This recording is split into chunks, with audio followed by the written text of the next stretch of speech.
और इस बीच एक बड़ी खबर लखनऊ से है। मजदूरों के लिए कांग्रेस की 1000 बसों के मामले में कांग्रेस की भेजी गई लिस्ट में फर्जीवाड़े का इल्जाम लगा है।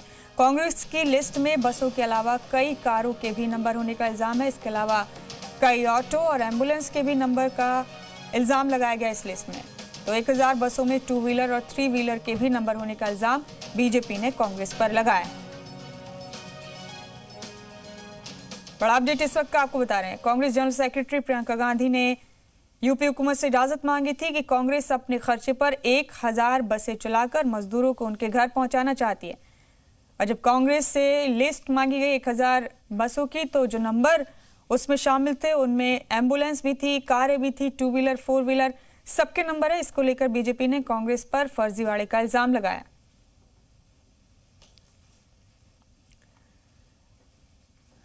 कांग्रेस पार्टी ने पत्र लिख करके केवल मीडिया की सुर्खियां बटोरने के लिए और लोगों का अपने पक्ष में व्यू करने के लिए कि कांग्रेस पार्टी इस मुसीबत में उनके साथ है।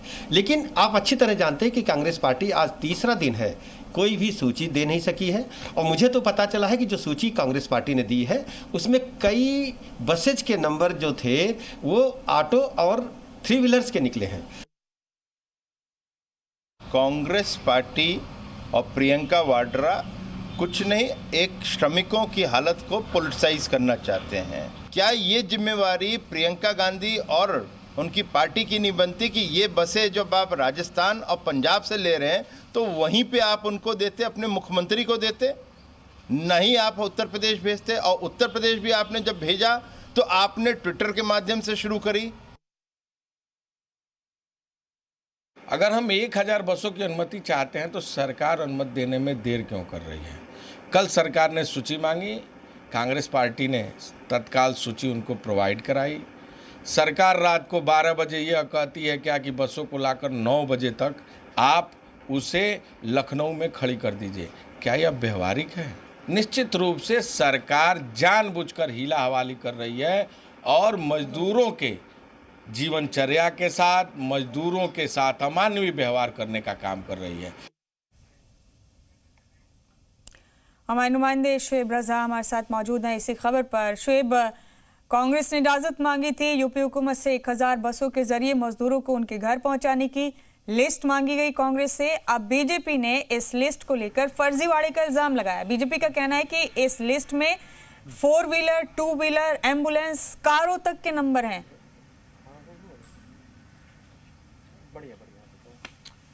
बिल्कुल मुमताज, देखिए कल परसों से हम देख रहे हैं 2 दिन से लगातार जो एक लेटर की सियासत चल रही है दोनों तरफ से, वही आज तक भी है। जमीन पर अभी कोई ना बस नजर आई है ना कोई मजदूर घर गया है।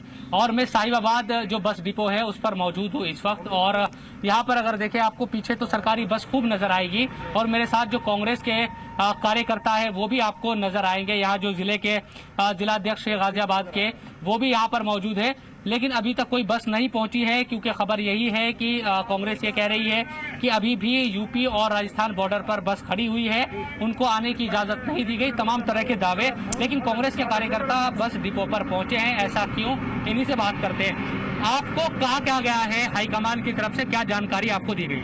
पार्टी की तरफ से मुझे निर्देशित किया गया है कि तब प्रमुख कांग्रेस जन सब साहिबाबाद डिपो पर पहुंचे। वहाँ कांग्रेस पार्टी की तरफ से जिला प्रशासन को 500 बसें हैंडओवर होनी है।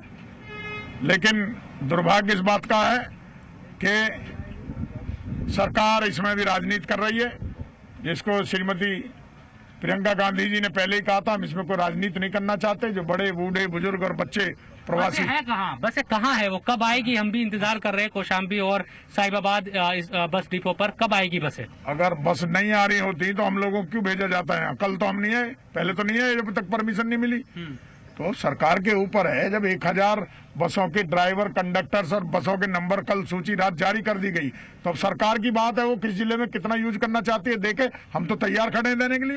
राठी जी, बताएं कि कुछ जानकारी क्या है, कब तक बसें पहुंचेगी, क्या बताया गया? क्योंकि आपस में जो लेटर की जो सियासत चल रही है ना, कभी इधर से एक लेटर लिखा जा रहा है, उधर से जवाब आ रहा है। शुएब, आपको चंद लम्हों के लिए रोक रहे हैं यहाँ पर। कांग्रेस लीडर आराधना मिश्रा हमारे साथ मौजूद हैं। आराधना जी, कांग्रेस ने 1000 बसों की लिस्ट सौंप दी है। वो 1000 बस जिनके जरिए कांग्रेस मजबूर मजदूरों की मदद करना चाहती है अपने खर्चे पर।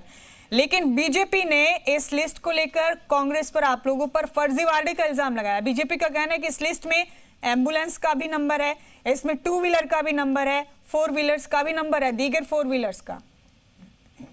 देखिए, मैं आपको एक बात स्पष्ट करना चाहती हूँ कि कांग्रेस पार्टी ने ये स्टैंड रहा है शुरू से, जब से कोविड-19 की लड़ाई शुरू हुई, कि हम सरकार के साथ उसकी हर संभव मदद करने का प्रयास करेंगे। हमने सरकार की आलोचना नहीं की, पर हमने समय समय पे सुझाव दिए। जब हमने देखा कि सड़कों पर गरीब मजदूर जो है बेहाल पड़ा हुआ है, तो हमने प्रस्ताव रखा कि 1000 बसें हम कांग्रेस पार्टी उत्तर प्रदेश सरकार के को देना चाहिए, ताकि इन मजदूरों को उनके घर तक पहुंचाया जाए। कल हमने अपनी, और 1000 नहीं, हमने 1066 बसों की लिस्ट मुख्यमंत्री कार्यालय में उनके ईमेल आईडी पर उन्होंने मांगी थी, वो वहां पे पहुंच गई है। अब आप हमारी बसें आगरा राजस्थान बॉर्डर पर खड़ी हुई है, पिछले 4 घंटे से खड़ी हैं, और प्रशासन ये कह रहा है कि हमें अभी कोई सूचना नहीं है इनको आगे ले जाने की। तो सबसे बड़ी बात तो ये भारतीय जनता पार्टी की ये दोहरी नीति समझ में सामने आ रही है। फिर भी मैं निवेदन करूंगी मुख्यमंत्री जी से कि ये समय राजनीति का नहीं है, उन बसों को परमिशन दें। आराधना जी, 500 बस।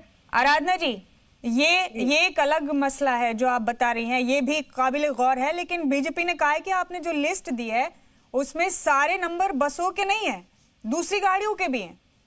देखिए, अभी तक हमारे पास, अगर वो लिस्ट मुख्यमंत्री जी के कार्यालय में वेरिफिकेशन के लिए गई थी, तो वहां से हमारे पास कोई आधिकारिक जानकारी आनी चाहिए कि ये इन बसेस का नंबर जो गलत है, या ये नंबर किसी और का है। तो ये अभी हमारे पास कोई आधिकारिक तौर पर इसकी जानकारी तो हमें मिली नहीं है। अगर आएगी जानकारी तो हम उसका जवाब देंगे। पर जहाँ तक इस तरह की राजनीति, जो दलगत राजनीति, हमें इससे ऊपर उठना चाहिए। भारतीय जनता पार्टी को, मैं मुख्यमंत्री जी का आभार व्यक्त करूंगी कि उन्होंने प्रियंका जी के प्रस्ताव को स्वीकार किया। अब आगे बढ़ करके अब उन बसों को अधिग्रहित करें, ताकि मजदूरों के सुरक्षित पड़े। ठीक है आराधना जी, बहुत शुक्रिया आपका, आप जुड़े हमारे साथ, बहुत बहुत शुक्रिया आपका। शुएब, आपका रुख करेंगे यहाँ मैं एक बार फिर से। शुएब, अभी क्या कोई बाज़ाब्ता जानकारी, बाज़ाब्ता इत्तला कांग्रेस को दे दी गई है बीजेपी की जानिब से कि हमें आपकी इस लिस्ट पर डाउट है, हमें खदशा है आपकी इस लिस्ट पर, आपने जो लिस्ट सौंपी इसमें एम्बुलेंस के भी नंबर हैं, 2 व्हीलर्स के भी नंबर है, 4 व्हीलर्स के भी नंबर? देखिए मुमताज, मुझे जो नजर आता है दोनों ही तरफ से इस पूरे मामले में जो हम देख रहे हैं पिछले 2-3 दिनों से चल रहा है, इसमें सेवा भाव कम और सियासत का जो भाव है वो ज्यादा है। इसी वजह से न तो बसें आज तक सड़क पर आ पाई है, न मजदूर उनसे घर जा पाए हैं। सरकार भी लगातार लेटर लिख रही है, प्रियंका गांधी के की तरफ से अलग लेटर आ रहे हैं, तो लेटर खेला जा रहा है दोनों ही तरफ से। जबकि होना ये चाहिए था कि अगर यकीनन सरकार भी ये चाहती कि उन बसों को जमीन पर उतारा जाए और मजदूर उनसे घर जाए, तो फिर वहां जो लिस्ट मंगाई गई उसमें सरकार कह रही है कि एम्बुलेंस के नंबर भी है, स्कूटर के नंबर है, ऑटो रिक्शा के नंबर है, ये तमाम चीजें कायदे से तो होना यही चाहिए कि उन बसों को इजाजत दी जाए, उनका जो भी वेरिफिकेशन करना है वो करने के बाद। और चूंकि अब खुद कहा है सरकार ने कि 500 जो बसें हैं वो नोएडा डीएम को सुपुर्द कर दी जाए और 500 बसें गाजियाबाद डीएम को सुपुर्द कर दी जाए, तो यकीनन जो डीएम है, जो जिलाधिकारी है दोनों जिलों के, वो सक्षम है इस बात को वेरिफिकेशन करने के लिए कि दरअसल इन जो बसें हैं वो किस तरह की बसें हैं, जब वो आएगी यहाँ पर किस तरह का उनका मेंटेनेंस है, ठीक भी है या नहीं है, जो ड्राइवर है वो किस तरह के हैं। तो जाहिर सी बात है कि जब वो यहाँ पहुंचेगी तभी पता चल पाएगा। अभी वो बसें राजस्थान में हैं, राजस्थान और उत्तर प्रदेश के बॉर्डर पे है, आने का कुछ पता नहीं है, कब वो आएगी, कब इजाजत मिलेगी नहीं मिलेगी, सिर्फ ख्याली पुलाव अभी पकाई जा रही है और एक दूसरे पर आरोपों के जो बौछार है वो लगाई जा रही है। उत्तर प्रदेश सरकार की तरफ से प्रेस कॉन्फ्रेंस की जा रही है, कांग्रेस की तरफ से लगातार जो लेटर है वो जारी किए जा रहे हैं, लेकिन असल में इस पूरे मामले में मजदूरों को राहत मिलना सबसे अहम है। वो लोग जो अपने घरों को नहीं पहुंच पाए, इतनी गर्मी है, मैं यहाँ खुद खड़ा हूँ गाजियाबाद के साहिबाबाद डिपो पर। अब देखिए यहाँ धूप है, तेज धूप है, जो लोग हैं, कई लोगों को हमने देखा, हालांकि पुलिस ये कोशिश कर रही है कि सड़क पर किसी को जाने की इजाजत न दी जाए पैदल, तो जहां भी उन लोगों को रखा गया है, जो मजदूर है उनको रखा गया है, वो परेशान है, वो अपने घरों को जाना चाहते।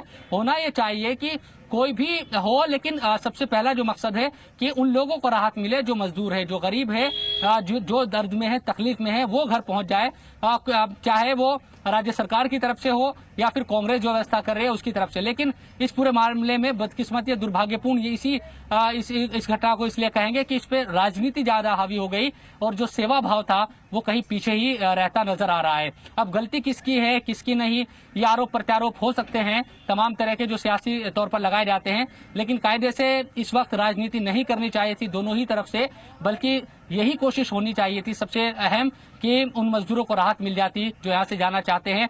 सरकार कुछ भी कर सकती है, सरकार होती है, जाहिर सी बात है। और इसी तरह से जो कांग्रेस पार्टी है, बड़ी राजनीतिक पार्टी है, इतने सालों तक शासन देश में रहा है, वो भी अगर कोशिश कर रही है तो मिलजुल कर कोई काम हमारे देश में क्या हो नहीं सकता, ये एक बड़ा सवाल है दोनों ही राजनीतिक पार्टियों से। और यकीनन इस सिलसिले में सोचने की जरूरत है कि मकसद जमीन पर बसें आती, सड़क से दौड़ती, मजदूरों को ले जाती, ये अहम था, ना कि एक दूसरे पर आरोप प्रत्यारोप लगाना। बिल्कुल, बहुत अहम और कीमती बात शुएब आपने कही।